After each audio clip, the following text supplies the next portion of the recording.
This is in response to the Rachel Maddow show on Tuesday, April 14th, 2015. I don't know what it's all about. I mean, I don't remember the name. It was about Yemen. So let's talk about Yemen a little bit. Now, we know that the U.S. pulled out a number of forces out of there within the last 2 months or so. And previous to that, Obama had said that Yemen was actually doing pretty well. And, of course, all the right-wing pundits went to jab him about that quite a bit. Now, when we pulled out of Yemen, what we didn't know as a country, we didn't know that we had Air Force base there, and that we had special ops there that were doing a lot of different things in there. Now, even though Obama had said at one time that it was a success story, we also know that there have been many reports in the past number of years that have talked about how Al-Qaeda on the Arabian Peninsula is probably our biggest threat. So how does that all kind of jive in together?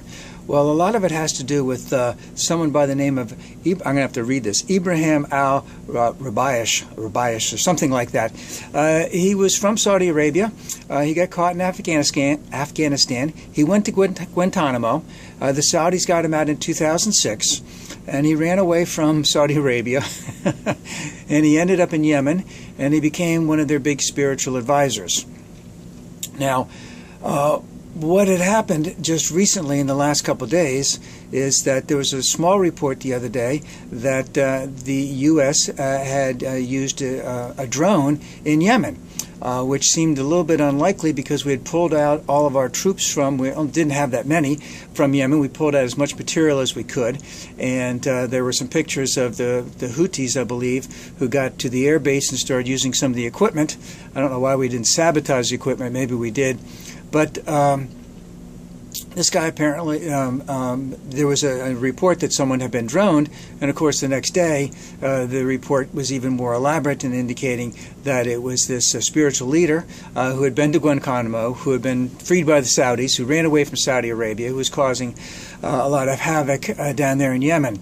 And, of course, there was a big bounty on him, about $5 million bounty, even though he had run away in 2006. So, you know, what is going on in Yemen right now, we haven't really heard a whole lot, but what Rachel had pointed out, and I've read in some other reports, is that there are Americans who are in Yemen who we've told to get out, and that some of them got out thanks to Russia, as Russia, China, and India, who have citizens in that area, are using their shipping ships to rescue, extract residents of their home countries take it back to their home countries. There were some from America that got sent over to Djibouti, and I think they came on a Russian boat. So, you know, we have a lot of this that's going on, and but there are no American ships that are doing that type of thing for Americans in Yemen. So what are the American ships doing over there? Well, they are having a blockade of Yemen, or a blockade around possibly the Straits of Hormuz, to make sure that no shipping that is going from Iran to Yemen has any type of weapons on it that might be used for the Hutu rebels to go ahead and use against the other citizens in Yemen. Because there is some type of civil war going on. I don't want to get into all the details, but the Hutus are backed by the Iranians, and the other one, I can't remember the name, they're more backed by the Saudis. Remember, the Saudis don't want to have any trouble on the Arabian Peninsula. They don't want anything coming close to their kingdom. So they're big on that. They're the ones that initiated the bombing raids, and they're the ones that said that they're sending up to 110,000 troops that are down there.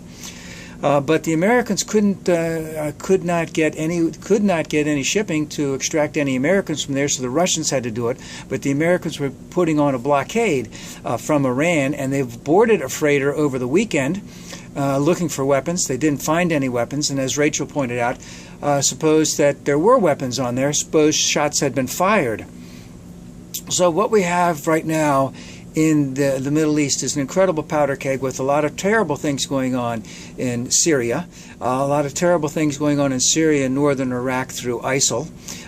Then we have the Iraqis who are backed by the Iranians going after ISIL in northern Iraq. Of course, I don't think they're going to go into Syria. And then we have this situation that's going on in Yemen. So there's a real powder keg going on here. But what's happening in the U.S. Congress? Well, the Congress wants to get involved in the nuke deal with Iran.